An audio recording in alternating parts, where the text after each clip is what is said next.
san fikaagu taankiyaay.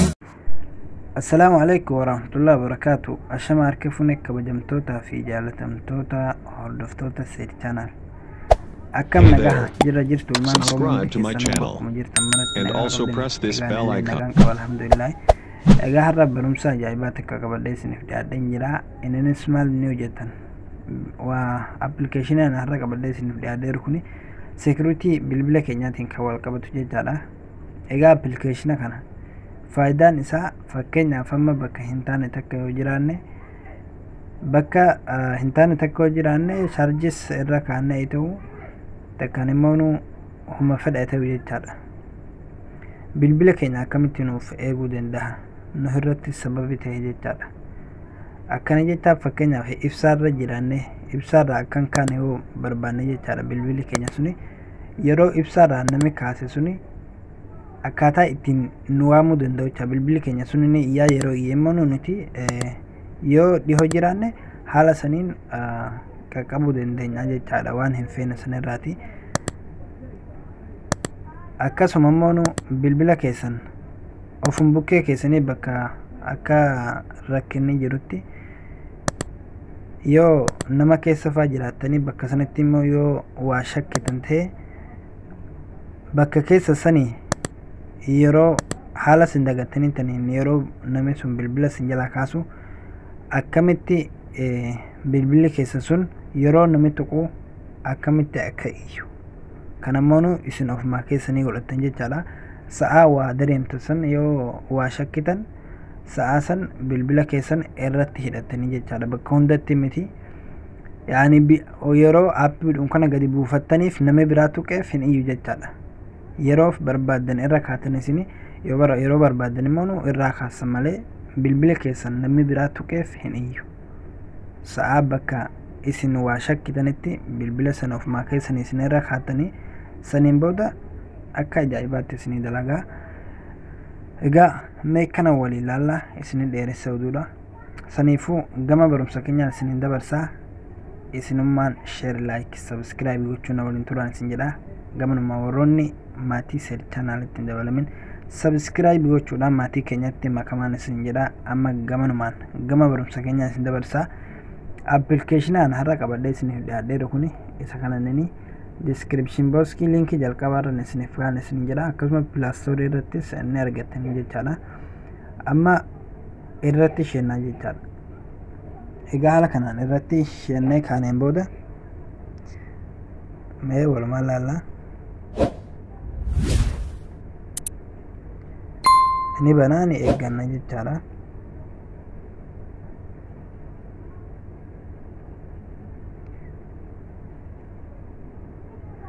Amma kan kiyya duraa waan hin baneeruufu gabaabumatti haala kanaan naaf fideera.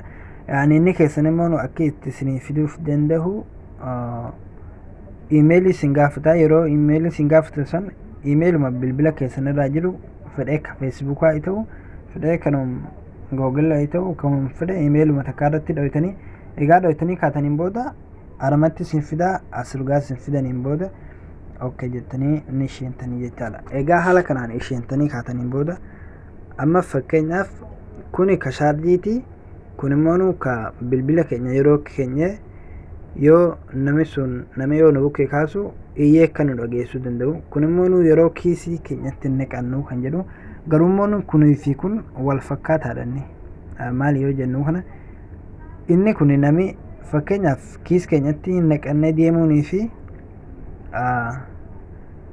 kiis keenya keessatti amma fakkeenyaaf yoo naqannee yoo kan deemnu ta'e munyuuqna jechaadha. Egaa munyuuqna immoo bilbilichi kun nama biraa miti nu humaannu urgaa munyuuqsine jechaadha.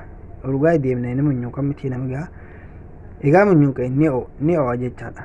Saniifuu kunilleen inni kunis yoo bilbila keessan lafa keessanii takka waa takka irra kaasanii waa fedhe yoo tiksisiisuu feetan bilbilli keessan yeroo munyuuqe sanitti ta'uu danda'a. Saniifuu kunii fi kuni haaluma wal fakkaataadha. Kan irraa immoo shaarjii adiidha. Shaarjii irraa yoo buqqissan kan buqqisamu ta'e nama biraa irra kaatanii jechaadha. Amma fakkeenyaaf takka takkaan isin agarsiisan na waliin turaan isin jedha. Amma egaa asirratti dhoyne kaneen booda amma ka jalqabaa kuni asirratti dhoyne kuni amma kan jedhu akkamiin hojjettanii yeroo bilbila keenya san namni egaa tuqe bilbilli keenya bakka ture egaa munyuqe daqiiqaa meeqatti sekendii meeqatti akka iyyuu kaffeetu jira. Amma fakkeenyaaf sekendii takka 2 3 4 amma hanga 5 kan jiru kana keessaa kan filattan hanga 5tti egaa tuqame hanga 5tti akka turu feetammoo yaani immoo yeruma tuqama san 0 mirra kaatanii jechaadha. Yeruma tuqame akka iyyuu kan feetanii jira. Saniifuu amma kana yoo filattan bareedaadha. Isa kanaan filannaa jechaadha. Amma immoo kun immoo akkamiin 5 10 15 kana sadii kunis filannoo sadii kun immoo akkama akkana jechuun fakkeenyaaf bilbila keenya san hidhachuudhaaf irra kaa'achuudhaaf jechaadha. Yeroo irra keenyu sanii akkami kan nu feesisu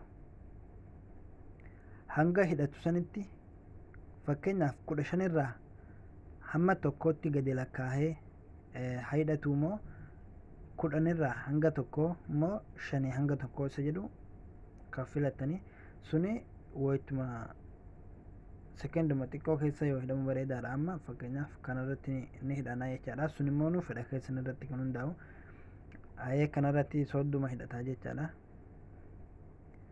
Okay jennee isheen akkanasi amma immoo kun immoo asirratti ka sadaffaa kanarratti yoo dhoynu kun immoo yeroo bilbilli keenya sun tuqamu akka inni oowu jechaadha. Fakkeenyaaf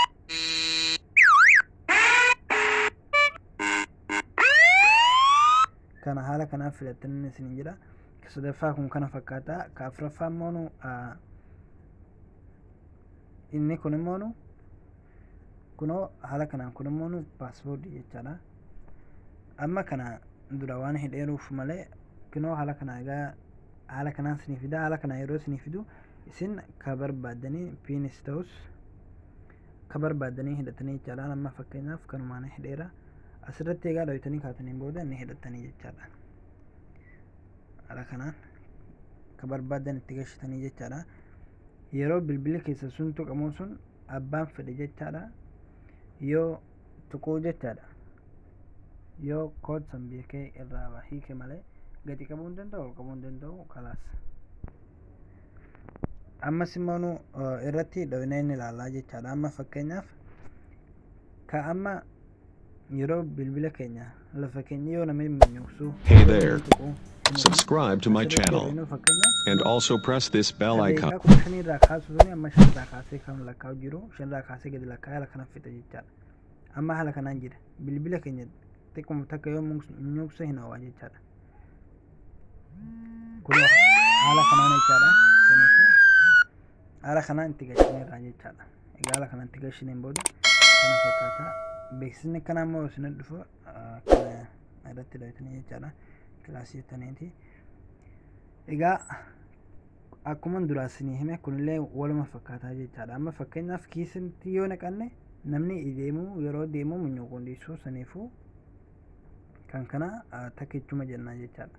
Amma immoo wanni biraa wanni nu affeeru as keessa isheenaa seetingii kana keessa. Egaa seetingii kana keessa isheeneen booda kana raayit itti goona. Yeroo raayit itti goonu kana yeroo kood san itti galchinu fakkeenyaaf law jennaan ayyamani kenninaa fi yeroo san asirratti ni dhoyna. Amma egaa dhoyne kaneen booda billic jedha jechaadha. Gosa garaa garaati. Amma fakkeenyaaf kunoo haala kanaan kinoo haala kanaani billic jedha. Isinis haala kanaan akka barbaadanitti godhachuu dandeessanii. Egaa viidiyoo isinitti dheeressa gaadhiifama wajjiniini barumsarra qabadee isiniif dhiyaate kana fakkaata. Hanga viidiyoo biraatti walitti deebinutti nagaannaaf turan isin jedha. Galatoomaa ulfaadhaa horaa bulaa.